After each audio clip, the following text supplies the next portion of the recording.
العالمين،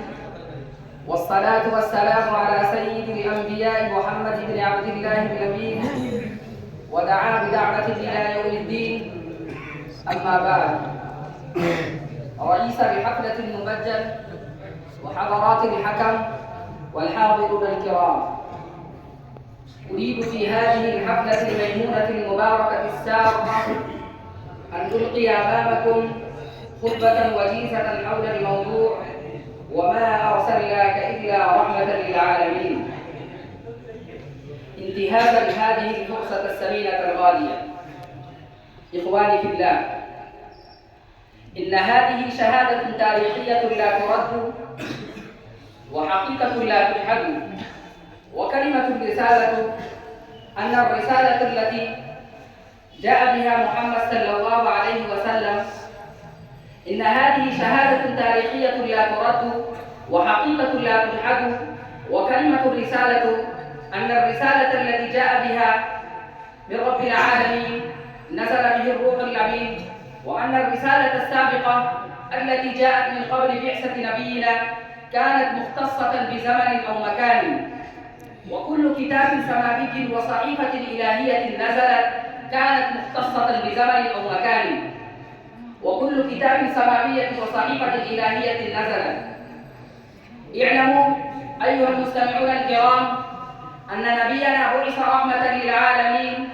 كما أشار إليه القرآن الكريم بقوله تبارك وتعالى: وما أرسلناك إلا رحمة للعالمين. وبعث بشيرا ونذيرا، كما قال الله تبارك وتعالى في القرآن المجيد: تبارك الذي نزل الفرقان على عبده ليكون للعالمين نذيرا. وأن الرسالة التي جاء بها محمد صلى الله عليه وسلم تنادي بأنها كاملة شاملة تامة،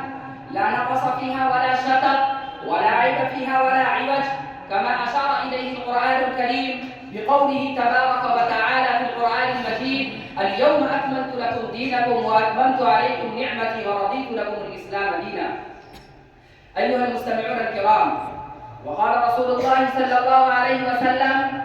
ختم بي النبيون وأنا لا نبي بعدي، ولا شك في ذلك أنه آخر لبنة في بناء النبوة الشامخ وقصرها العظيم. وكل هذا من الدلائل الساطعة والبراهين القاطعة على أن رسالة محمد صلى الله عليه وسلم هي الرسالة الخالدة النيرة التي جاءت من رب العالمين، نزل به الروح العالمين على قلب النبي العظيم ليكون من المنذرين لجميع العالمين إلى يوم الدين، ولذلك تولى حفظها وصيانتها من النسخ والتحريف بقوله تبارك وتعالى: إنا نحن نزلنا الذكر وإنا له لحافظون. أيها المستمعون الكرام، ألستم تعلمون أن الرسالة التي ذهب بها ربيعي بن عامر إلى رستم قائد الجيوش الفارسية وأميرهم، من جاء به قال ربيعي بن عامر: الله ابتعثنا لنخرج من شاء من عبادة العباد إلى عبادة الله وحده، ومن ضيق الدنيا إلى سعتها، ومن جور الأديان إلى عدل الإسلام. هي الرسالة سرمدية من رسالة الله عز وجل، فعلينا أن ننتظم عليكم بجميع أن منصورين فائزين في الدارين. أكتفي بهذه الكلمات، وآخر دعوانا الحمد لله رب العالمين.